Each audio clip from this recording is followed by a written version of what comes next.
Most Americans make a huge mistake and walk straight into a trap when they move abroad. Before you spend thousands or waste your golden years, I'll show you the 3 countries Americans think will save them, what they're actually like, and where you should be looking instead if you want a lasting lifestyle upgrade, not just a change of scenery. When Americans come to us considering a move abroad, they often start with the same 3 English-speaking countries, usually the UK, Australia, or Canada. It's a safe transition, right? Similar culture, familiar laws, and no language barrier. But there's a massive problem with this assumption, and it could ruin your move abroad before it even begins. These countries offer almost the exact same experience as the US, which sounds comforting until you realize that's also the trap. If you're leaving the US in search of a better life overseas, if you're leaving America to escape high taxes, expensive healthcare, social and political tension, ever-increasing costs, cultural burnout, all of these things, these places are not going to fix any of that. We'll highlight a few countries later where your dollar can triple, your healthcare is much better, and the culture around you actually heals you. But let's first talk about why to avoid these 3 countries. For example, the average cost of living in Toronto is on par with Boston, Chicago, and Seattle. The healthcare is free, as you may know, but it can take years to get a simple operation. One of our clients actually just gave up waiting for 48 months. That's 4 years for a simple knee operation and got it done in a 2-week time frame in Costa Rica. London and Sydney, Australia. Similar to San Francisco cost of living. Housing is ridiculously expensive, and locals in both cities are suffering because of it. So what if I told you that in many cases, especially when it comes to day-to-day life, costs in these 3 countries are similar, if not higher, than in the US? They also deal with many of the same political and social issues that the US does. Drug crises, political polarization, dissatisfaction with the government, increasing crime rates, etc. Even UK Prime Minister Keir Starmer has the lowest ever approval rating recorded. Never heard of him? That's exactly my point. Here's another point that often goes unaddressed as well. You've earned a strong currency for all your life. The only issue is that you also spent and continue to spend that strong currency. If your goal is to not work any longer and stretch your dollar as far as possible, you need to spend a currency weaker than the one you've earned, where you can access a significant advantage and where, most importantly, your quality of life actually improves. By the way, we exposed about 44 different geo-arbitrageable destinations in our free 162-page guide linked below. You can check it out. So the question becomes, if you move abroad and everything feels the same, what was the point of moving at all? Just to switch it up? That's an expensive tweak, no? I've lived abroad for almost a decade across 15 different countries, and I believe the truth is this. The Anglosphere, the UK, Australia, Canada, gives you familiarity, but it doesn't give you transformation.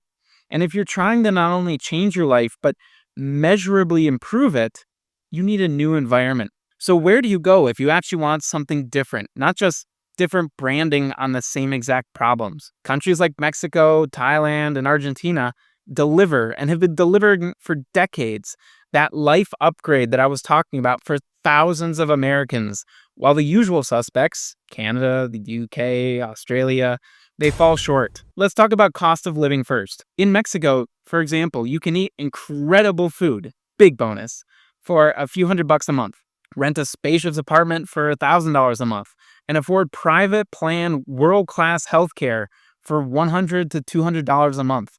What does that same coverage cost in the US? I'm curious. Drop a comment below and let me know what you're currently paying in the US. Thailand offers a more tropical, humid climate, and in cities like Chiang Mai and Bangkok, you're always within walking distance or just a short metro ride from everything you need. Walkability changes lives. I've seen it firsthand. Fancy restaurants, high-quality clothing, all this stuff can't stack up to the cost you're paying in your home country. Argentina offers a European lifestyle without that European price tag. A really rich, beautiful, historic, and proud culture. And of course, my favorite part of life in the Southern Cone, world-class wine and steak. This is why Argentines can get kind of a nasty reputation with the rest of Latin America. It's because they often come off as like more cultured, sophisticated, and worldly than the rest of the region, and I totally get it. In each of these three places, families stick together. Culture and tradition is deeply ingrained in the people from the day they're born. Climate is far more favorable than that of the Midwest, where I'm from, or New England. Cities are far more walkable, and you don't need that account-draining everyday tool we call a car. Life moves at a pace that actually prioritizes humans over hustle. And compare these three destinations to Canada, where a one-bedroom in Vancouver will still run you $3,000 a month. And forget about owning unless you're bringing 7 or 8 figures to the table. Even then, we're talking about a shed, not a home. Or you could spend just $800 a month on a luxury 3-bedroom condo in the jungles of Chiang Mai. Or contrast lifestyle. Social life in Toronto and London can feel just as cold, disconnected, and distant as it does in a fast-paced US city.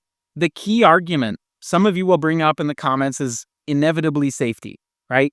Of course, I know this is a factor. You will generally be safer in these 3 countries than you would be in other regions of the world. But many cities in Latin America and Asia, especially those popular with expats, have comparable or even better safety metrics than major US cities. Get this. Once the world's most dangerous city, Medellin, Colombia, now has a lower homicide rate than Washington, D.C., for crying out loud. And we don't recommend you stay in the sketchiest parts of the developing world. We wouldn't recommend that in the US either. With your dollar-denominated retirement or employment income, you can afford to live in a gated community with 24/7 security in most of these developing countries. But what about infrastructure? Valid point. And yes, some of these regions have significant growing pains. But if you're flexible, if you're patient and open-minded, what you gain in freedom can far outweigh what you temporarily give up in convenience, right? And some of these countries may surprise you even with their fast development, their lovely people, and efficient, walkable cities. You don't have to choose between safety and savings or culture and comfort. You just have to stop looking where everyone else is going and start looking where improvement, again, not just change, is possible for you. That's a hugely important distinction. So here's what I want you to leave this video thinking. Retiring abroad is about reinvention, and reinvention does not happen in your comfort zone. It's not that these countries are bad. They're not.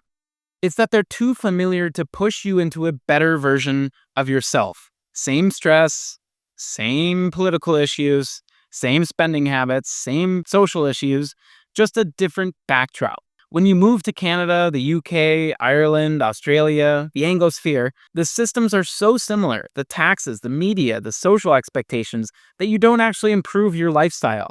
You eat the same food. You spend the same way. You consume the same headlines. Same. Let's be honest, the US has become a pressure cooker for the rats of the rat race. And if you're leaving to escape that heat, that boiling heat, going to a country that mirrors its every move is just relocation, not the reinvention or transformation that we've talked about today and that you're probably seeking. We've worked with hundreds of retirees who realized this too late. They moved to Vancouver or London or Brisbane and felt the same burnout that they felt at home. But the ones who've moved to Mexico City, to Medellin, to Chiang Mai, even with a bit of cultural friction, have by and large ended up happier, healthier, and freer, which is the ultimate goal. Now, I'm not recommending you go somewhere extreme. I'm just saying you should be intentional. Don't chase familiarity, chase better outcomes. This isn't really about where you move. It's about who you become as a result of where you move, your new environment. And if you get the country wrong, if you get the destination wrong, you might never get the version of you came looking for. So if you want a different life, you have to choose a different environment. The goal is not to replicate America when you move overseas. It's to escape it. If you're curious where hundreds of our expat clients are heading, watch this video on the 7 best destinations for US retirees in 2025. We broke down visas, taxes, and a whole lot more. Check that video out right here.